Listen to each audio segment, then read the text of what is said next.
नमस्कार मित्रांनो, स्वागत आहे माझ्या मिनी ब्लॉगमध्ये. चला तर आजचा दिवस कसा जातो पाहूया. तर मित्रांनो, मी आता जॉबवरून घरी चाललो आहे आणि थोडेसे कॅशची गरज होती, तर ATMवर जावं लागला.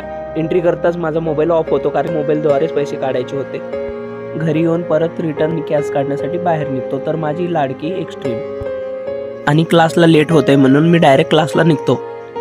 ड्रायव्हिंग क्लासला मला उशीर होत होता म्हणून पैसे पण नाही काढले. मी सरळ क्लासमध्ये आलो आणि एंट्री केली. एंट्री केल्यानंतर मी बाहेर आलो आणि मग मला गाडीमध्ये बसायचं होतं.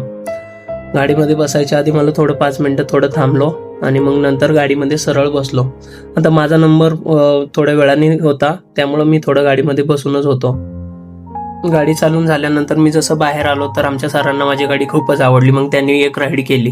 त्यांनी सांगितलं गाडी खूपच छान आहे आणि दिसायला पण खूप भारी. मग त्यानंतर मग परत रिटर्न मी निघालो आपल्या घरी. त्यानंतर परत मग राहिलेलं काम ATM मधून आपले पैसे काढायचे होते.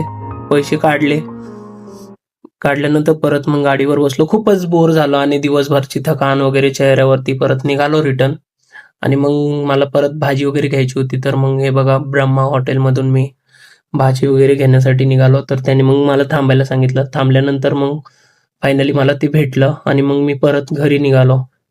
दिवसभर काम करून एवढं टायर्ड झालो होतो मित्रांनो, खूपच थकून गेलो होते. आणि आता रात्रीचे 10 वाजले आहेत. परत झोपायचं आहे. उद्या परत भेटू मित्रांनो आपण दुसऱ्या ब्लॉगमध्ये. थँक्यू.